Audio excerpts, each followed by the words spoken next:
Welcome to Focus on B, the video series where I spent about 20 or so minutes playing and talking about a game that I've got some thoughts on, and this is Rayman Origins, one of the best 2D platformers of all time, probably the second best 2D platformer of the 2010s, with the best being, well, I mean, that's up for interpretation. I don't really know which one's the best. I want to say Sonic Mania because duh, but I can completely understand if you have some utter idea as to which one is the best, because honestly, there's just that was weirdly enough a very good time for 2D platformers. The 2000s wasn't such a good time for 2D platformers because at that point it was all about just graphics, and pushing to make the different things and fucking first-person shooters.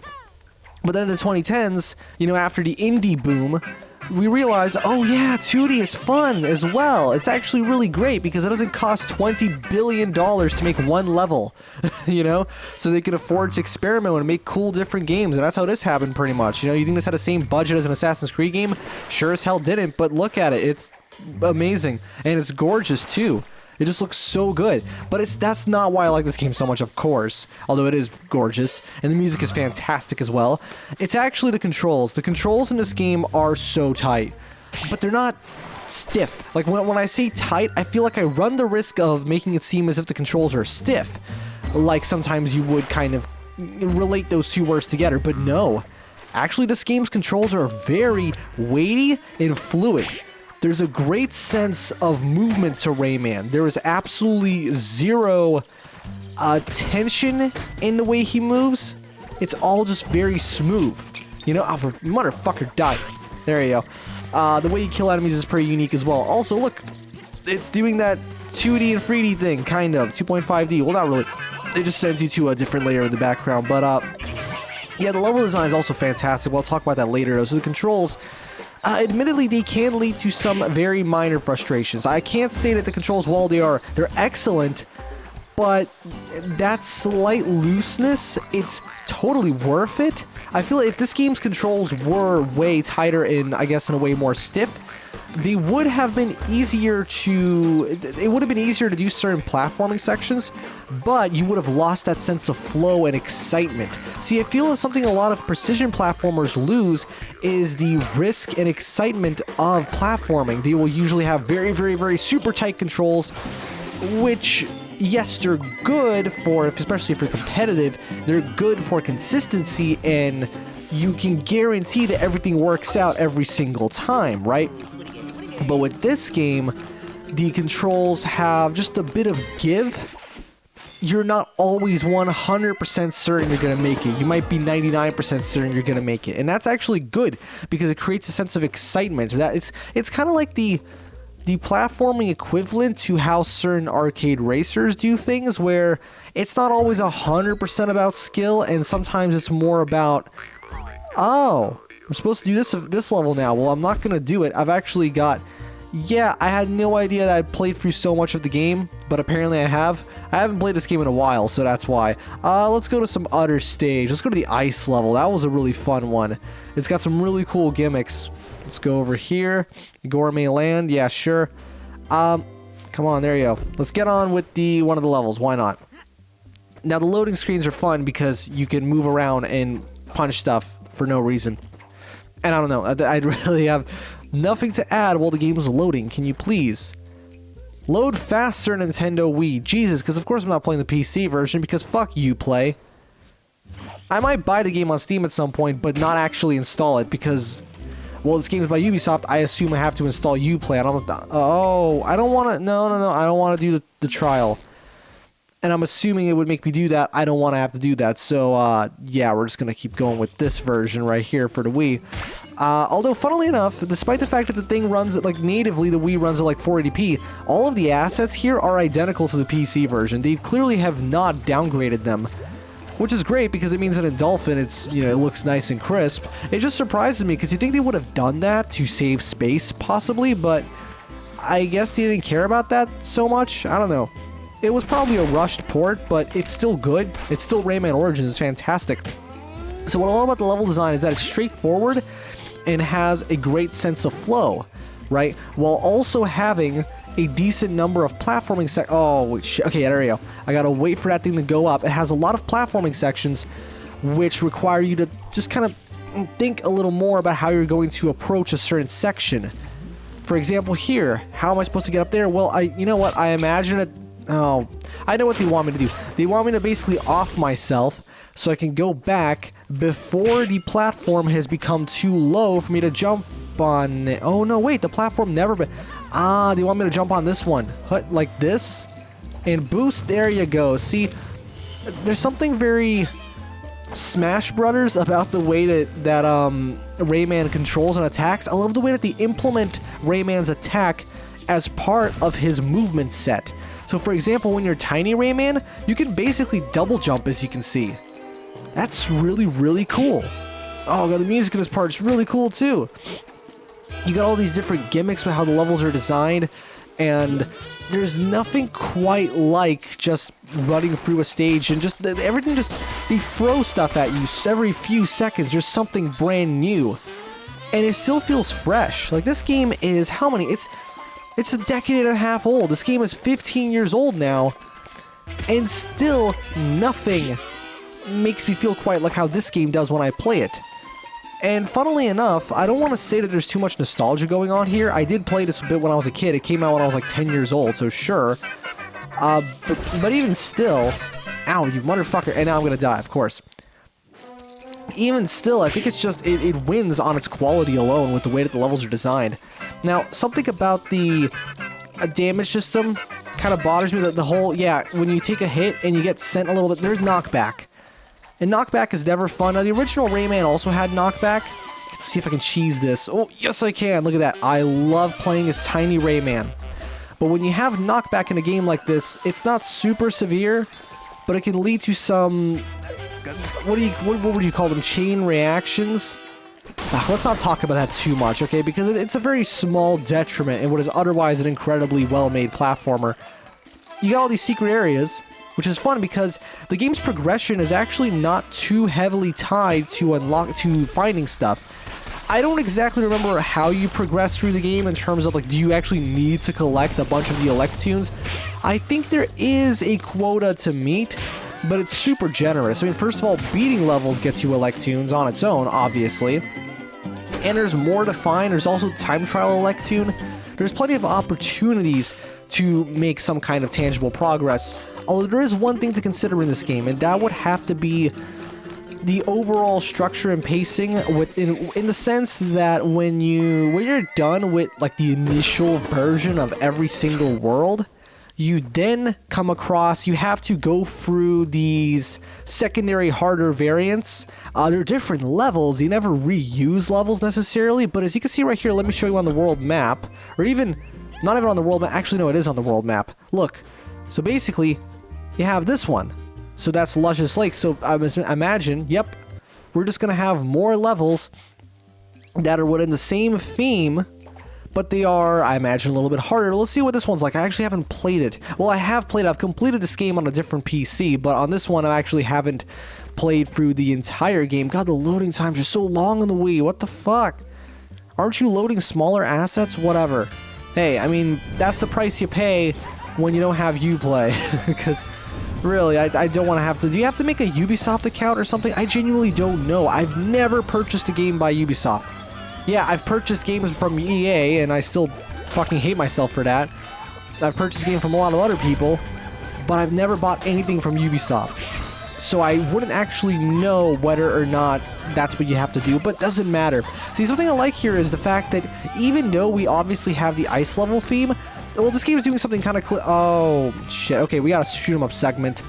I don't really care for shoot-'em-ups, I'm not gonna lie, but these are inoffensive enough. They're a nice little callback to the original Rayman. Oh my fucking god. Okay, good thing I have the slowdown feature on the emulator. This is gonna be fun. What was I talking about? So, this level, for example, has that cliche thing going on where it starts as ice and then, it has like the fiery motif. And I think that's really cool because it's a very easy way to implement more variety into your game without necessarily having to... I'm going to have to go all the way back, aren't I? Oh, shit. We're going to do it again. Because I want to. I want to get that thing. Gimme. There we go. Let's do it again. And I think this guy can suck stuff. Yes, he can, but of course he can't suck up the fire, so why would he be able to do that? I don't care for the shoot 'em up segments. I felt that they were quite a bit of a pace breaker when actually playing through the game. There's not too many of them, fortunately, and they are generally well designed. As you can see, I'm very easily able to avoid these projectiles because they have these very clear patterns and trajectories. But I don't know, I feel like in the original Rayman there was a reason why there... Well, actually no, is there more than one of them? I know there's one at the start of the game, but do you ever revisit this gimmick in Rayman 1, or was it just a one-time thing? No, it can't be a one-time thing. That would be weird. Why would they dedicate, like, why would they program that whole part and then only do it once? That's still time spent developing a section of the game, right? They wouldn't want to not reuse it.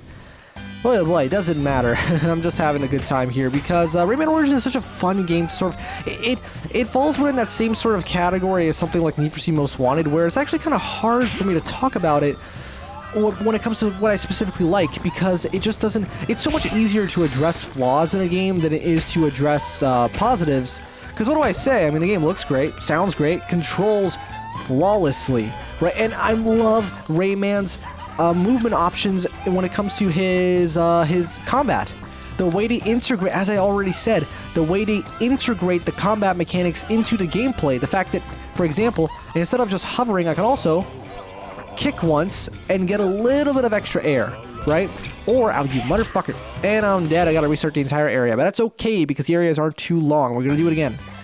Oh, you even got these like mini checkpoints. Oh, fuck yeah, okay, I actually survived that. We gotta jump on the little beans, right? Yes, we do. I think the main... Actually, no, I've already collected that. That's good. See this right here? The spinny attack. That's Rayman's probably his most trademark ability here when it comes to the way that he moves around. What am I supposed to do here? Yeah, okay, I get it. Absolutely fantastic little platforming sections. I don't want to say they're like incredibly creative, but they keep things fresh enough. Oh, wait, shit, am I gonna... Look at that, you can kind of stall using your kicks. It's not super reliable, but you can do it. Although, I do believe that this game would have... Oh, for fuck's sake. This game, I think it would have benefited from an auto-run feature, because it's one of those games where I can't imagine ever letting go of the run button. You're always running. I don't know why you would have to hold a button down to do something that you always have to do. There is never a single moment in any level in this entire game when you're not encouraged to run. There's just no point. Why would you ever not run? This isn't like some stealth game, or even something like I've talked about this before and I got some shit for it, but I don't care. I stand by it, damn it. Donkey Kong Country. I don't like to run too much in Donkey Kong Country because I feel very insecure underneath, like on the ground. I feel that I'll just fucking fly off the stage. But here, the controls are super tight. Like, the collision detection is very obvious and clear because the game is just proper 2D. It's not like 2.5D or anything. Well, I mean, it's clearly running in a 3D engine because that's just how... I remember back when Shovel Knight came out and it blew everyone's minds. Like, what? This 2D game is actually 3D? Yeah, dude. Most 2D games now are made in 3D because it's more flexible. You have more things you can do, right? There are some dedicated fully 2D engines, of course, and very powerful ones, but generally people opt to do it in 3D because there's even more options. Okay, how the fuck am I supposed to do this? Also, my nose itches. I want to scratch it, but I don't want to scratch it because I have to move away from the microphone and stop talking. And if I stop talking, I die, because that is the life of a YouTuber. Anyway, Also, yeah, I noticed something. The Wii version gets rid of the second variant of that theme. On PC, there's a... You know, I can't sing it exactly right, but there's a second variant of that melody that isn't in this one, which is kind of annoying. I get they had to save some space. But maybe if you didn't keep the textures the same resolution, Ubisoft. Actually, no, I'm glad they did that because it means that when you play it on Dolphin, it's nice and crisp instead of it looking... Because I was worried it would be all blurry and shitty even if I increased the resolution because it's 2D. 2D generally doesn't scale that way. But nope, it's still nice and sharp, so that's good. How am I going to do this section? Oh, there's a little failsafe here that they've implemented. That actually counted, though. Basically, you have to survive a set amount of time. I implemented this into one of my games a while ago. What was it? Charge and Hop the level pack? So that basically you can't just throw yourself into the pit and get the collectible. You actually have to survive afterwards. And that's where I got that from, basically. I stole it directly from this game, unapologetically, because it's a good way to do things. Come on, man. Do this right. Ah, man, I'm trying to think, what else do I have to talk about when it comes to Rayman Origins? I don't really mind the way the end game is figured. It's more of a good game. I don't really have a problem with the fact that you're revisiting these themes. I think it's actually better than to have really, really long playthroughs of a single world, I guess. Because another way they could have done it, possibly, is to just have you go through every single possible version of every world and every level, like, just in one go.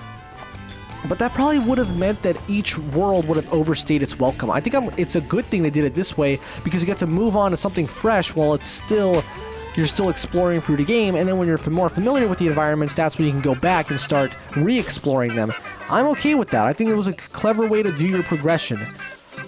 There's worse ways to handle it. I think this game handled it, for fuck's sake, fairly well. I can't really say that it ruins the game or anything. I've played far worse end games, so to speak, when it comes to platformers. Oh, I remember this section. I'm hiccuping a lot, I'm sorry.